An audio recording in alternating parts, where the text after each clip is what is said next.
सबको मेरा नमस्कार। आज जो है हम लोगों का ये जो देख रहे हैं शनिवार के दिन का पहली पोडियम है इस सत्र की। मानते हैं ये जो नया सत्र जो शुरू हो रहा है उसकी पहली पोडियम है। ऐसे तो पहले से ही ये चलता आ रहा है, लेकिन पहली जो है आज से है। आज से जो है ये लागू हो गया और जिस तरह से अगले बैच में चलता आ रहा था उसी तरह से आज भी चलेगा। मतलब उसी तरह से अब ये शुरू हो जाएगा, जिससे आप लोगों को पढ़ने का ये अर्थ नहीं होता है कि सिर्फ हम क्या करें, किताबी दुनिया में ही खोए हुए रहे, है ना। इससे हम लोग बोलने के लिए सीखेंगे। 10 में जब तक हम लोग बोलने के लिए नहीं जानेंगे, मेरी पढ़ाई किसी भी काम का नहीं होगा। तो हम लोगों को विद्यार्थी जीवन किसी का भी जो सोचते हो कि वो कभी भी नहीं होता है, समझ गए। उसमें जो है ना दुख जो है लगा ही रहता है, समझ गए। तो यहाँ से हम लोग सबसे पहले हम लोग ना है तो डिसिप्लिन आनी चाहिए, है ना। और डिसिप्लिन हर जगह आपका काम करेगा, समझ गए। आप में विनम्रता होनी चाहिए। आप में विनम्रता नहीं आएगी, डिसिप्लिन नहीं आएगी, आप जीवन में सक्सेस नहीं कर सकते हैं। पढ़ने का अर्थ ये नहीं होता है कि 7 से 8 में चले गए, 8 से 9 में चले गए, 9 से 10 में चले गए, ऐसी नहीं होनी चाहिए। उसके अनुसार हमारा जो है व्यवहार जो है वो भी ढलना चाहिए। और विद्यार्थी जीवन का सबसे बड़ा शत्रु कौन होता है? आलस्य होता है। क्या होता है? आलस्य होता है। तो आज नहीं कल करेंगे, कल से पढ़ना स्टार्ट करेंगे, ये बात नहीं है ना। ये बात नहीं है। आज की पढ़ाई आज ही समाप्त करने की क्या कोशिश करना है। जो बच जाए उसके लिए कल है, लेकिन कल किसी ने देखा नहीं है। कल क्या होगा वो कहना क्या है, कठिन है। आज का चीज हम लोग आज ही करेंगे। ऐसे तो हम लोग जो भी पढ़ते हैं, लेकिन हमारे जो नीति शास्त्र है उसमें भी कहा गया है कि आलस्यस्य कुतो विद्या, आलस्यस्य कुतो विद्या, अविद्यस्य कुतो धनम, और अधनस्य कुतो मित्रम, अमित्रस्य कुतो सुखम। आलस्य करने वाले को विद्या नहीं होती है, और जो जिसको विद्या नहीं है उसको धन भी नहीं है, समझ गए। ये धन ऐसा धन है इसको कोई चुराने वाला नहीं हुआ है। और सब धन क्या होगा, तुम्हारा लेके भाग जाएगा। अभी सड़क पर जाओगे, अभी लेके भाग जाएगा, लेकिन ये धन को कोई चुराने वाला नहीं है। और पर ये धन नहीं है, विद्या रूपी धन नहीं है, वहां पर मित्र बनाना भी क्या है, कठिन है। यानी मित्र भी नहीं होगा।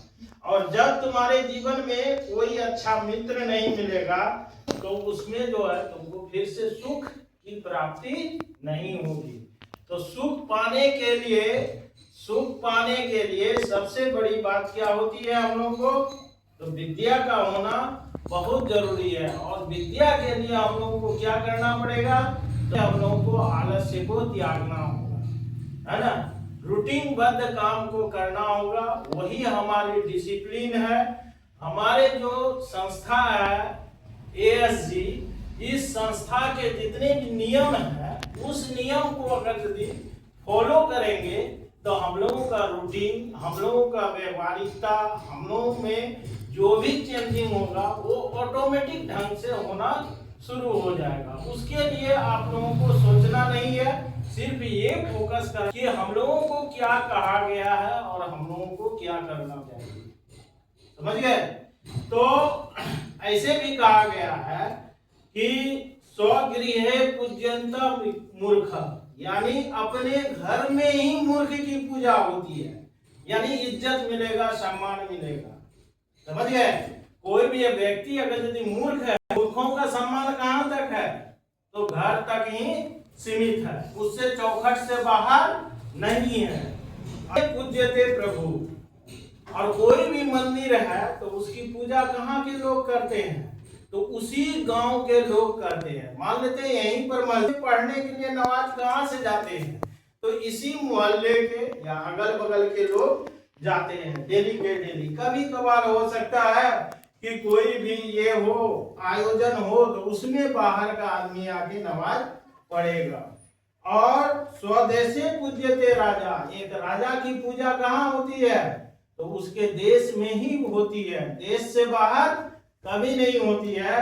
और विद्वान सर्वत्र पूज्यते, अगर यदि तुम में ये विद्या आ जाएगा तो तुम्हारी पूजा क्या होगी?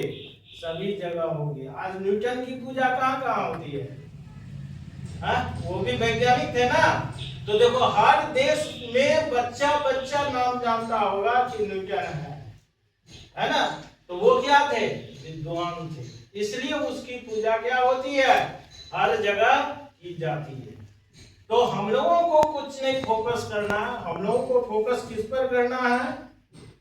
और एक चीज बोल देते हैं कि सुखार्थिना कुतो विद्या, सुख चाहने वाले को कभी भी विद्या नहीं हो सकती है। समझ गए? सुख चाहने वाले को कभी भी विद्या नहीं हो सकती है। हम तुमको पहचान रहे हैं, तुम हमको पहचान रहे हो, यही सबसे बड़ी बात है। हम क्या पहने हुए हैं नहीं पहने हुए हैं उससे कोई मतलब नहीं है। अगर यदि थोड़ा सा फट भी गया कपड़ा तो कोई दिक्कत नहीं है, पुरानी ही जूता है तो उससे कोई मतलब नहीं है, लेकिन साफ सुथरा रहना चाहिए। हम आपको पहचान रहे हैं और आप हमको पहचान रहे हैं, तो इसलिए कहा गया है। लेकिन अगर यदि चीक चाक कपड़ों पर जाएंगे, जूतों पर जाएंगे तो हम कभी भी हम लोग पढ़ नहीं सकते हैं। इसलिए संस्कृत के एक श्लोक में कहा गया है कि सुखार्थिना कुतो विद्या, विद्यार्थिना कुतो सुखम। सुखार्थी को कभी भी विद्या नहीं हो सकती है और विद्यार्थी को कभी भी सुख नहीं हो सकता है। समझ गए? और सुखार्थी वा त्यजेत विद्यां, है ना, और विद्यार्थी वा त्यजेत सुखम। जिसको विद्या पाना है उसको क्या करना पड़ेगा? अपने सुख को त्यागना पड़ेगा। जैसे सुबह उठना होगा, अरे आलस्य लगता है, लेकिन नहीं, अगर यदि तुमको विद्या पाना है, अपने जिंदगी को अच्छे करना है तो सुबह सुबह तुमको जगना ही पड़ेगा।